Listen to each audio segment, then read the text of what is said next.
Salut tout le monde, j'espère que vous allez bien.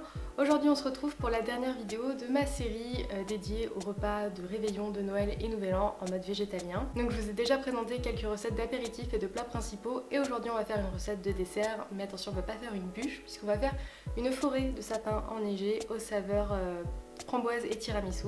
Alors comme ça a l'air très poétique et sympa et tout ça et salé, mais c'est une recette un petit peu compliquée. Déjà il y a beaucoup d'étapes, il faut du temps, il faut aussi avoir de l'espace dans son frigo, vraiment réserver tout un étage dans votre frigo parce qu'il y a pas mal de temps de pause et de repos, donc voilà. Ne vous inquiétez pas, si moi j'ai réussi, n'importe qui peut y arriver parce que je suis vraiment pas patiente en pâtisserie et pas très douée non plus. D'ailleurs je vous ai mis 2 recettes alternatives dérivées de la principale que je vous montre dans la vidéo. Donc voilà, si rien ne se passe comme vous voulez en cuisine, si vous êtes en galère, vous aurez toujours un plan de secours. Alors c'est parti, on y va. Pour faire les sapins, on a besoin de cônes ou cornets à glace. Je vous mets en barre d'infos le lien vers une référence de produits vegan. J'en ai pas trouvé dans le commerce, soit il y a des œufs, soit du beurre, soit du lait, soit les 3 en même temps. Mais pas de panique, si vous n'arrivez pas à vous en procurer, je vous montre comment faire des cônes de glace vegan vous-même et sans matériel particulier. On a aussi besoin de chocolat pâtissier, le mien est bio et à 52% de cacao et va servir à recouvrir les cônes. Et enfin, pour décorer les sapins, j'utilise de la noix de coco, de la poudre d'amande.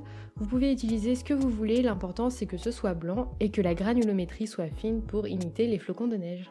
Si vous avez le courage de faire les cônes vous-même, vous aurez besoin d'un moule pour former les cônes et on va le fabriquer nous-mêmes.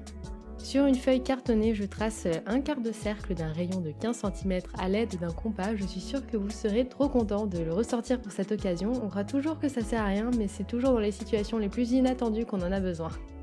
Je découpe mon quart de cercle, je lui donne une forme de cône et je le scotche pour qu'il tienne bien. Je coupe la base si besoin pour qu'elle soit bien droite.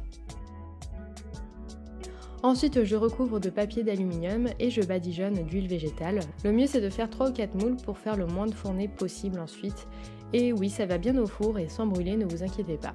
Pour la pâte des cônes, j'utilise de la margarine, du sucre, de la farine et du lait végétal. Je vous mets tous les dosages en barre d'infos et sur mon blog. Cette recette est vraiment fantastique, je préfère largement les cônes faits maison, c'est juste plus fastidieux à faire. Je mélange les ingrédients et une fois que ma pâte est bien lisse, j'en verse 3-4 cuillères à soupe sur une feuille de papier sulfurisé. Je recouvre le tout d'une autre feuille et à l'aide de n'importe quel objet un peu lourd, je viens étaler la pâte. Moi j'ai pris ma poêle parce que ça me donne la taille et la forme parfaite. Le but c'est d'avoir un cercle de pâte pas trop épais et pas trop fin non plus, sinon il va se casser à la cuisson. J'enfourne à 180 degrés pendant 4 minutes chrono. Et ensuite, je décolle délicatement le papier sulfurisé de chaque face et je viens enrouler mon cercle de pâte autour de mon cône pour lui donner sa forme. C'est délicat comme étape car la pâte peut se casser, mais ne vous inquiétez pas si le cône n'est pas parfait, s'il y a un trou au sommet.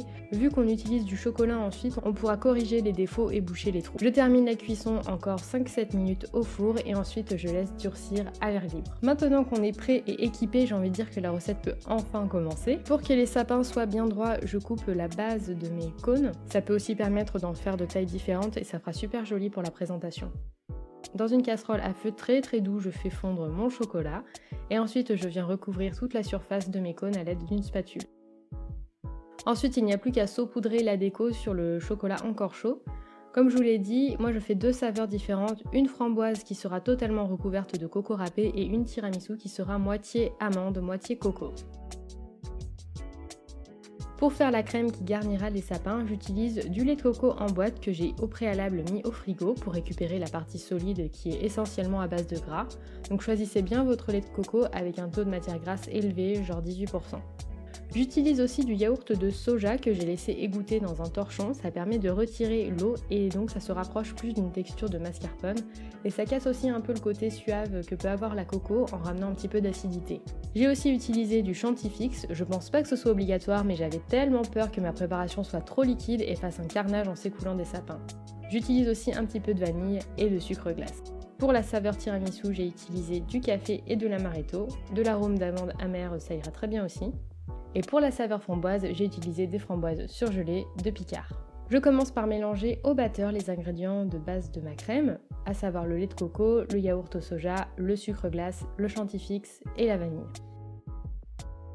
Pour la crème framboise, je vais ajouter un coulis en faisant cuire mes framboises. Ensuite, je les mixe à l'aide de mon robot Magimix. Je vous mets la référence en barre d'infos s'il vous intéresse parce que vraiment il est très bien, je l'aime beaucoup et ça fait 2 ans que je l'ai et je n'ai vraiment aucune plainte à faire au sujet de ce produit. Ensuite, je passe mon coulis au tamis pour retirer toutes les graines. Avec la moitié de la crème que j'ai préparée, je mélange le coulis de framboise. Je le verse au fur et à mesure jusqu'à ce que j'obtienne la couleur désirée. Ne vous inquiétez pas si ça devient un peu liquide, ça va vraiment bien suger lorsqu'on va le mettre au frigo et ça c'est surtout grâce au Chantifix je pense. Je verse ensuite ma préparation framboise dans les cônes, je les place dans un verre, ça évite de faire fondre le chocolat si je les tenais entre mes mains. Et ensuite je laisse prendre au frigo minimum 1 heure. Pour la version tiramisu, j'ai gardé les chutes de gaufrettes que je vais faire tremper dans mon mélange café amaretto et je vais venir en mettre à l'intérieur de mes cônes. Ensuite je rajoute de la crème et je fais plusieurs couches successives de gaufrettes et de crème. Et pareil, je laisse figer au frigo pendant 1 heure. Dernière étape sécuritaire pour que la crème ne s'échappe vraiment pas des cônes, j'ai remis du chocolat à la base et j'ai laissé refroidir 20 minutes au frigo. À ce moment-là, les cônes sont prêts, il n'y a plus qu'à faire le dressage. Moi j'ai utilisé des caissettes à cupcake et j'ai aussi ajouté des petites groseilles pour la déco.